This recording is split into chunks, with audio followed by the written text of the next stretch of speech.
I'm here once again to do a book review. I told you I would be back in a couple days, and here I am, like promised. You remember that. Today's book review is going to be on 20 Boy Summer by Sarah Auchler.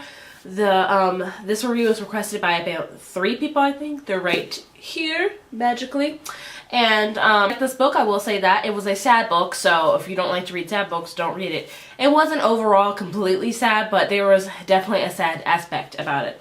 It is about a girl named Anna, and she has a best friend named Frankie, which I thought was a boy when I read the back of it, but it's actually a girl because I don't know many Frankies that are girls. But anyway, she has a best friend named Frankie, and Anna has been pretty much in love with her best friend's brother, Matt, for a long time. They're all kind of 3 best friends together. And growing up, she's always had this huge crush on Matt, and I don't know if he's ever reciprocated then. And then one day, I think when Anna turns 16, he kisses her, and they have this fling of passion and for a couple, 3 weeks, and they didn't want to tell anybody because Matt really wanted to take caution when it came to telling his younger sister Frankie. And he said, you know, just wait and wait, you know, and I will tell her myself. I want to make it, you know, special. I'm going to wait till we go to California where we go every summer so I can tell her, and then we could be together out front and everything. Which they have their, I think, a couple months maybe romance going on, and then all of a sudden a car wreck happens with Frankie and Anna and Matt, and the car and Matt dies. And yeah, that's pretty sad. And it was before, you know, Anna could tell anybody about Matt. So nobody knows about her and Matt being together, and so it's just very sad. Fast forward to a year later, which is currently in the book, Frankie's parents are going once again on their summer trip to Zanzibar Bay in California, which they live in New York, so it's quite a far away. And they haven't gone in a while, and they invited Anna along, and it's very hardship because they're so used to going with Matt. Declare it a 20 boy summer. They have to talk and flirt with like 20 boys, get 20 guys interested in them, so that's what hence the name of this book. And so, you know, and the whole book is about Anna, you know, trying to understand her feelings for a dead boy now, and, you know, the feeling of, is it genuine? Should I be with anybody else? She feels like she's cheating even though he's dead. It's just it's very rough. You know, I don't ever feel like anybody should ever go through this, but it happened. She's a strong character, and I feel like Anna always wants to shelter people and always help them along and, you know, help shelter, you know, them from the pain. She wants to help them as much as she can, which is a good friend. Who wouldn't want a friend like that? And her best friend Frankie is probably one of the most traumatic I've ever seen for death-wise.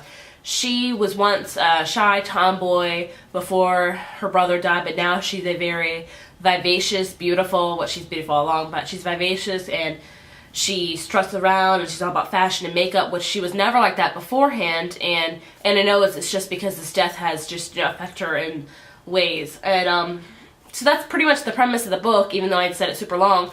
But it's a very good book. It's very sad. You know, you just see how people cope with the death, and it's, you know, the parents even are struggling themselves. You know, I really liked Anna. I see the very strong person she is, even though this is such a hard time for her to go through. She does eventually meet a boy, and she, you know, that internal struggle of, you know, should she be with him, you know, because she's thinking of Matt, should this happen, you know, she feels like she's cheating, what's right, and it's just so complicated for her. I feel for her so much because it must be such a hard situation.